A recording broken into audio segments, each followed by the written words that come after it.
Como é bom podermos cantar sobre o Natal. Como é bom podermos cantar sobre Jesus, proclamando essa verdade através das canções que nós ouvimos. Eu não sei quanto a você, mas todas as vezes que eu ouço essas canções, parece que é a primeira vez, mas também elas falam muito ao meu coração porque falam sobre verdades eternas. A luz que veio ao mundo e iluminou os nossos corações. Eu queria falar um pouco com você sobre isso, nessa noite, com você, com a sua família, nessa noite de véspera de Natal. Nós aqui celebramos desde novembro uma estação litúrgica da igreja que nós chamamos de Estação do Advento, que é justamente uma estação que prepara o nosso coração, faz nos refletir sobre a grande chegada, sobre a grande notícia, sobre o grande presente de Deus para toda a humanidade, que é Jesus Cristo. Ele mesmo, Jesus, disse: eu sou a luz do mundo. E nessa estação do Advento, nós também, para nos ajudar a concentrar e a refletir sobre isso, usamos o acendimento de velas. E nós usamos aqui 5 velas. E cada vela dessa nós acendemos em um domingo do Advento. E cada uma delas representa uma palavra que aponta para essa promessa de Deus aos homens e à humanidade. E a primeira vela do Advento, nós falamos sobre a aliança de Deus com os homens, estabelecida com Adão, depois com Noé e depois com Abraão. A segunda vela do Advento fala sobre a promessa de Deus de que enviaria um descendente. A terceira vela do Advento nós falamos sobre a anunciação, aquela visita inesperada por Maria, mas preparada por Deus, naquele lugar tão singelo, aquela vila de Nazaré, na Galileia, aquela virgem desposada que estava com um contrato nupcial. E ali aquele anjo fala àquela mulher a grande notícia, dizendo: você foi agraciada por Deus. E ela diz: quem sou eu? Eu não sou digna. Mas depois daquele diálogo com o anjo, não entendendo plenamente, mas convencida pelo propósito de Deus, Maria diz: eis aqui a serva do Senhor, faça-se em mim segundo a sua vontade. E a quarta vela do Advento, nós acendemos essa vela e falamos sobre a visita dos anjos aos pastores. Homens trabalhadores, simples, marginalizados por sua própria profissão e condição, mas que foram visitados por Deus numa noite de trabalho, enquanto eles viviam a sua vida, a sua rotina diária de trabalho. Deus envia um anjo para dar a grande notícia àqueles homens. Eu não sei se eles podiam dimensionar o tamanho daquilo que eles estavam ouvindo, mas eles foram convidados pelo anjo e por aquele coro celestial que cantava glória a Deus nas maiores alturas e paz na terra a quem Deus quer bem. Aceitando o convite, eles vão até a manjedoura, onde está o menino, o Deus menino, Jesus Cristo, o Senhor, o Salvador, Cristo, o Messias. Estava ali, possivelmente no colo de sua mãe, entre Maria e José, e entre os animais que ali estavam na manjedoura. E aqueles pastores vão, se prostram, e eles voltam dali cantando e regozijando. E a quinta vela do Advento justamente fala sobre isso. Fala sobre esse nascimento. E pensando nisso, eu queria ler um texto com você, que está lá em Isaías, capítulo de número 9, versículos 1 e 2. O profeta, olhando para esse momento, ele diz o seguinte: mas para a terra que estava aflita, não continuará a obscuridade. Deus, nos primeiros tempos, tornou desprezível a terra de Zebulon e a terra de Naftali, mas nos últimos tornará glorioso o caminho do mar, além do Jordão, Galileia dos gentios. O povo que andava em trevas viu grande luz, e aos que viviam na região da sombra da morte, resplandeceu-lhes a luz. O Natal é uma mensagem da luz de Deus. Porque você, talvez, eu não sei se você conhece plenamente, mas se você conhece, você vai lembrar. Deus criou tudo perfeitamente. todas as coisas. Em 6 dias ele criou todas as coisas. No 6º dia ele cria o homem, a coroa da sua criação, o homem e a mulher, e coloca no meio do jardim para governar sobre todas as coisas. Mas por conta da desobediência do primeiro casal, conhecido como na teologia como a queda do homem, as trevas passam a reinar no coração do homem e em toda a criação. Toda a criação ficou submissa ao pecado. Toda a criação ficou submissa à maldição. E as trevas, que é justamente a falta de conexão com Deus.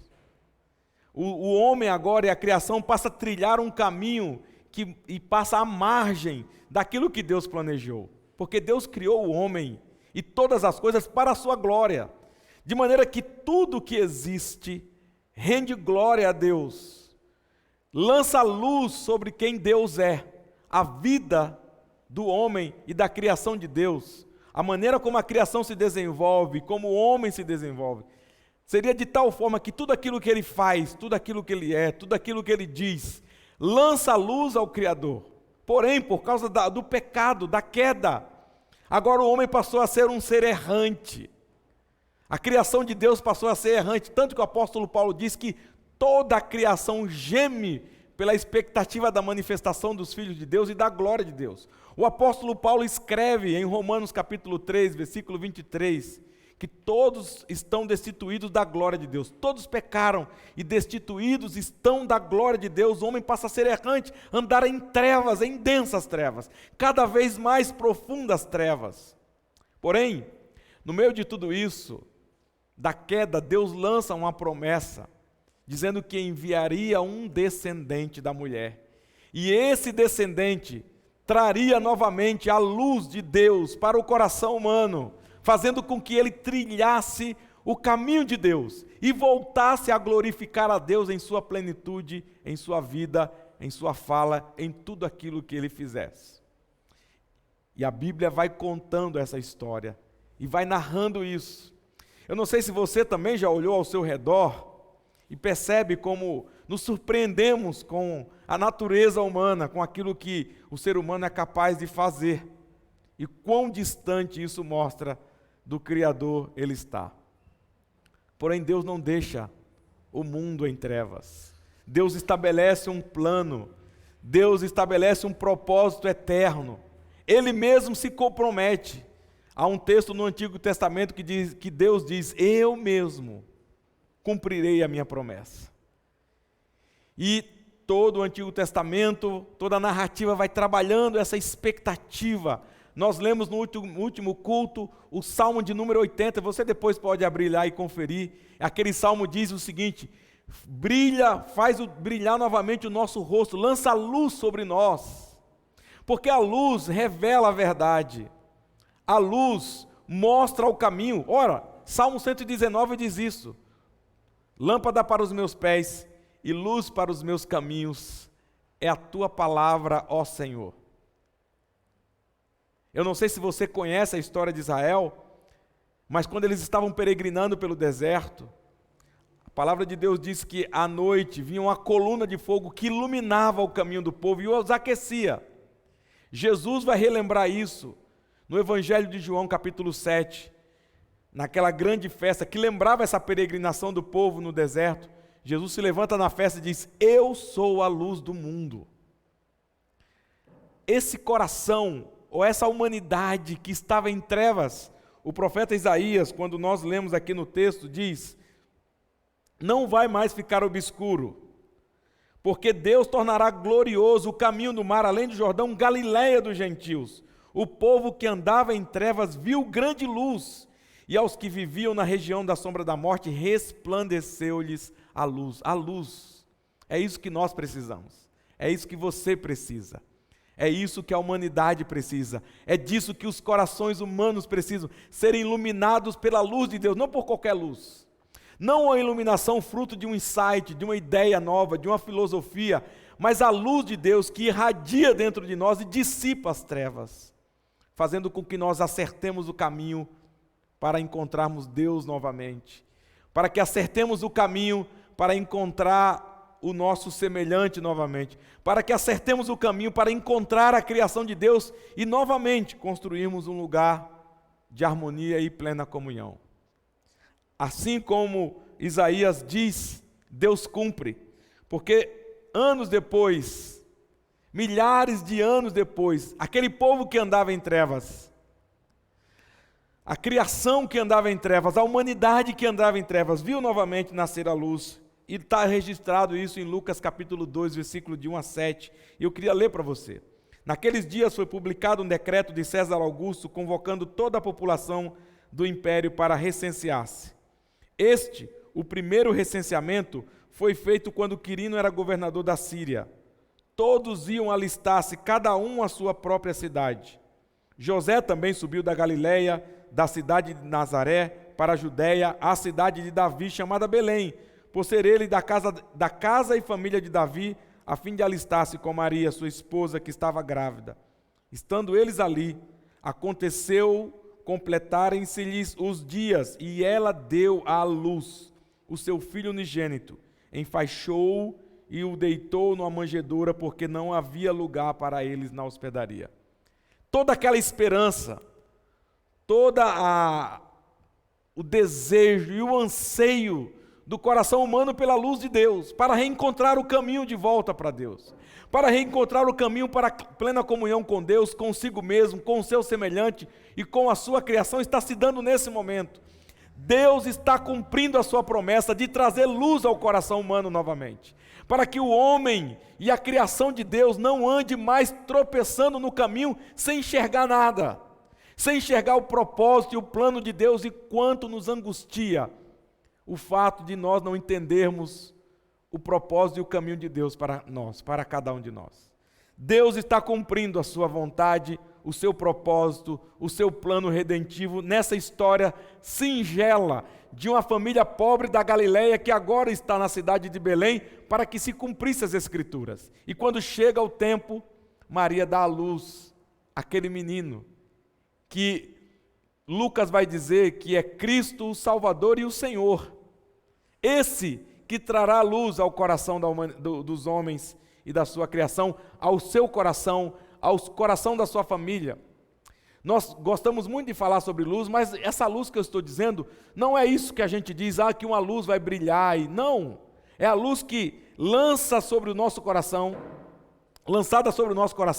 nos dá a possibilidade de reencontrar o caminho para Deus novamente. E aqui se dá esse milagre, esse presente, essa bênção que é Jesus. E é tão interessante que Deus vai usar como sinal para os magos do Oriente uma estrela que ilumina o caminho desses magos. E eles passam no palácio de Herodes. E quando eles chegam no palácio de Herodes, eles fazem uma pergunta: é aqui que nasceu o rei dos judeus? Herodes fica irado, transtornado, manda chamar estudiosos para consultar se de fato ele tinha um concorrente e se esse concorrente nasceria na Judéia. Aqueles magos, então, despertados por Deus, seguem o caminho da estrela, o caminho da luz, e chegam à manjedoura. E quando eles chegam àquele lugar, eles levam presente ao menino e se prostram diante dele, e os seus corações são iluminados por Jesus Cristo. E sabe o que acontece com aqueles magos? Nunca mais eles voltam ao palácio de Herodes, porque as luzes do palácio de Herodes, do poder, da riqueza que Herodes oferece para os magos, são ofuscadas pela luz que irradia de Jesus, ilumina o coração daqueles homens. Aqueles homens nunca mais voltam ao palácio de Herodes, porque todas as vezes que nós temos um encontro com Jesus, que é a luz que ilumina o nosso coração, todas as outras luzes são ofuscadas.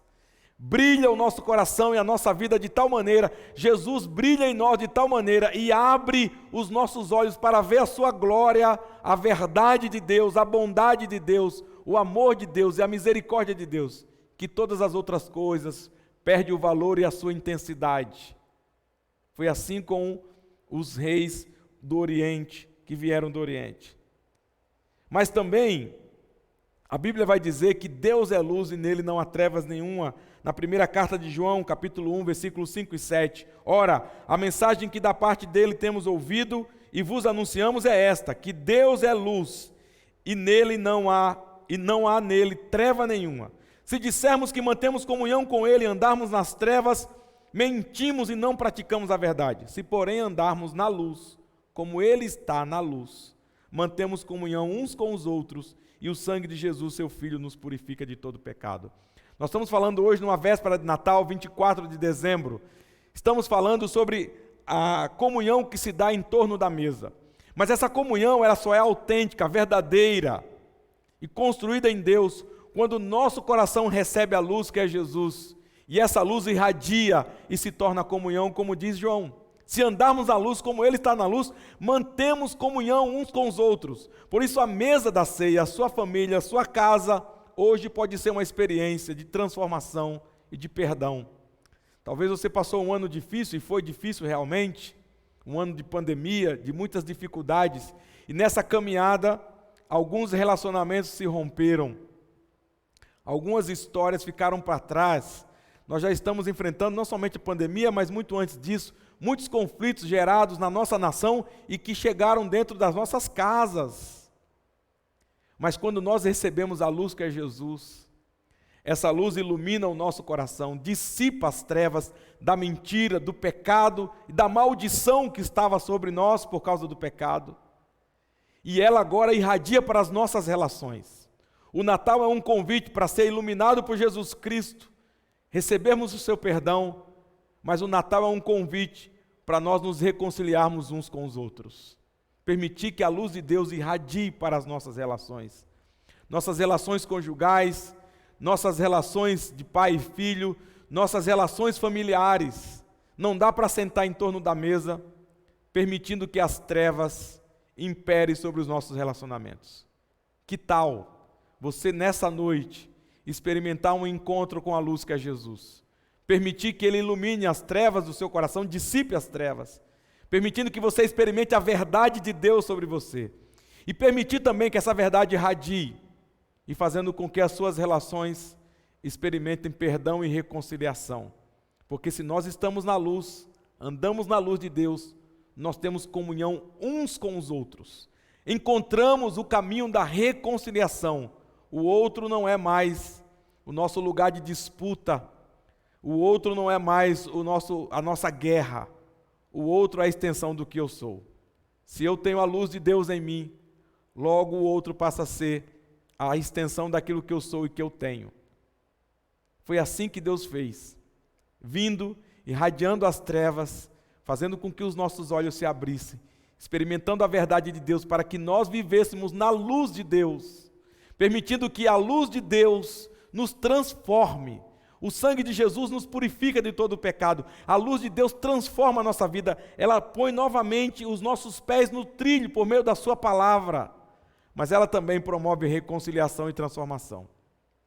E o nosso desejo é que você experimente na sua vida, a sua existência, o perdão que vem dessa verdade tão poderosa e tão simples que foi o nascimento de Jesus. Ele veio para nos perdoar dos pecados, mas também que você experimente a reconciliação com todos os laços que foram quebrados, porque quem anda na luz tem comunhão uns com os outros.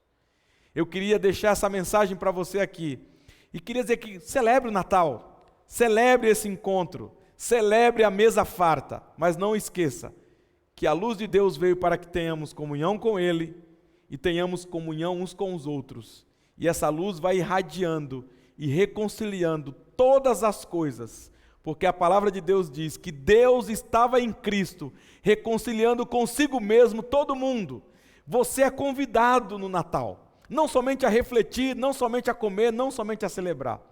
Você é convidado a experimentar a luz de Deus, que dissipa as trevas do coração, que liberta-nos da prisão que nós estávamos, que reconcilia as nossas relações e que nos coloca na nossa vida, no nosso coração, a esperança de que um dia estaremos para sempre na presença de Deus. E Apocalipse diz uma coisa, que lá não precisaremos mais de luz do sol, porque Jesus, o Cordeiro de Deus, será o sol da justiça que iluminará a nossa vida de eternidade a eternidade. Nunca mais nós habitaremos em trevas, porque o povo que andava em trevas viu a grande luz, e essa luz é Jesus. Que essa luz abençoe sua família, que Jesus visite a sua noite especial de Natal, reconciliando você com Deus e uns com os outros. Agora eu queria chamar todo mundo aqui que participou desse encontro, dessa celebração, preparando essa mensagem para você. E nós queremos orar juntos por sua vida e por cada um de nós, a fim de que a luz de Deus brilhe em seu coração, em suas relações, trazendo esperança, paz e alegria. Vamos juntos?